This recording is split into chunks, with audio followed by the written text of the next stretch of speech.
공인회계사회가 추천하는 각 분야 전문 공인회계사들이 전해드립니다.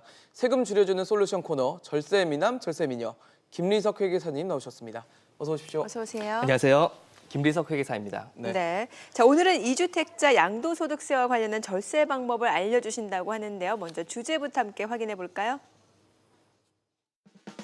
과장님, 구입한 오피스텔 가격이 많이 올랐다면서요? 좋겠어요. 그런데 요새 팔아야 할지 고민이에요. 왜요? 그냥 보유하면 안 돼요? 세금도 많은 것 같고 오를 만큼 올라서 이참에 팔아버릴까 남편과 상의 중이에요. 오피스텔 말고 지금 사는 아파트도 있으시죠? 2주택자라 양도세가 부담되시겠어요. 아니요. 오피스텔은 처음부터 주택이 아니고 업무시설로 신고해서 다주택자가 아닌걸요? 대학생이 월세로 산다고 하지 않으셨어요? 네, 맞아요. 그게 어때서요?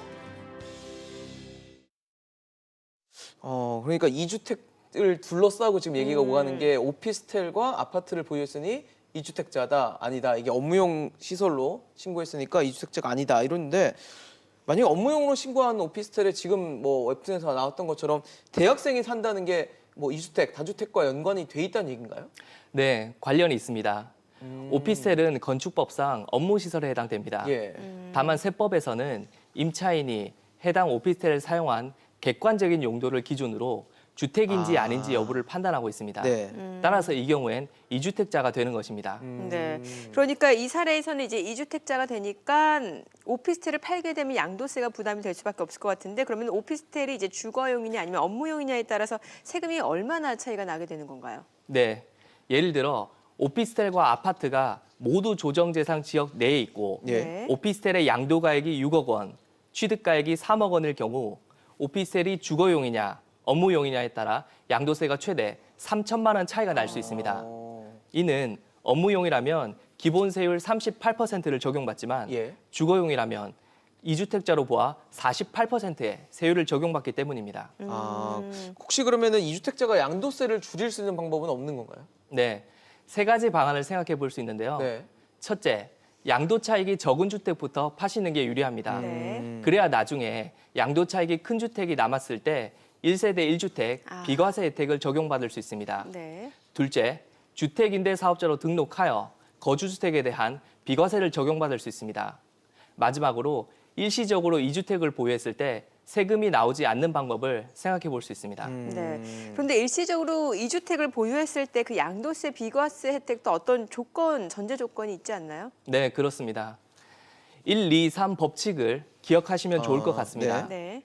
즉, 기존 주택을 취득한 날부터 1년 후에 신규 주택을 취득하고 2년 이상 보유한 기존 주택을 신규 주택 취득 후 3년 이내에 양도한다면 비과세 혜택을 받을 수 있습니다. 다만 기존 주택과 신규 주택이 모두 조정 대상 지역 내에 있다면 기존 주택에 2년 이상 거주를 하셔야 되고 3년이 아니라 2년 내에 양도하셔야 됩니다. 네. 지금 최근에 발표된 정부 정책 중에 12.16 부동산 대책에도 이 일시적 2주택자와 관련된 변경된 정책이 있다면서요? 네, 그렇습니다. 어떤 내용인가요? 네, 12월 17일부터 조정 대상 지역 내에서 신규로 주택을 취득하는 경우에는 취득일로부터 1년 이내에 해당 주택으로 전입하고 기존 주택에 1년 이내에 양도하셔야지 비과세 혜택을 받을 수 있습니다. 네.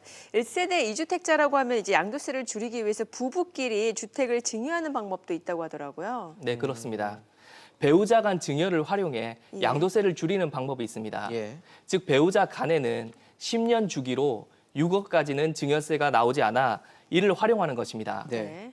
우리 사례를 보시면 아내 명의의 오피스텔을 직접 양도하는 것보다는 남편에게 증여 후 양도하는 것이 1억 2,400만 원의 세금을 더 줄일 수 있습니다. 예. 다만 증여 등기와 관련해서는 남편이 취득세를 부담하셔야 되고 예. 남편은 증여일로부터 5년 후에 양도하셔야 됩니다. 만약 남편이 증여일로부터 5년 이내에 양도한다면 증여했을 때의 금액이 아닌 당초 아내가 취득한 금액으로 양도세가 계산되니 주의하시길 바랍니다. 네. 사실 지금까지는 이제 양도세에 대해서 좀 집중적으로 설명을 해주셨는데 사실 뭐 중요한 세금 중에는 취득세도 있지 않습니까? 네, 취득세 같은 경우는 이 주거용과 업무용에 따라서 차이가 있는 건가요? 네, 차이가 있습니다. 취득세에서는 주거용 오피스텔이 업무용 오피스텔보다 더 세금을 줄일 수 있습니다. 다만 주거용 오피스텔을 주택임대사업자로 등록해야 취득세 감면이 가능한데요. 예를 들어 분양가 1억 원, 전용 면적이 59제곱미터인 오피스텔의 경우 주거용 오피스텔을 주택임대사업자로 등록한다면 업무용 오피스텔보다 취득세를 391만 원 더 줄일 수 있습니다. 네. 그러면 업무용으로 분양을 받았는데 실제로는 주거용으로 사용할 경우에는 세금 부분에서 혹시 주의해야 될 사항이 있나요? 네, 임대인이 오피스텔을 업무용으로 분양받았다면 네. 건물분 부가가치세 10%를 환급받을 수 있습니다. 다만 환급받은 후에 주택으로 용도를 변경하는 경우가 종종 있습니다. 네. 만약 오피스텔 취득 후 10년 이내에 용도를 변경한 경우에는 당초 환급받은 부가세를 추징당하게 됩니다.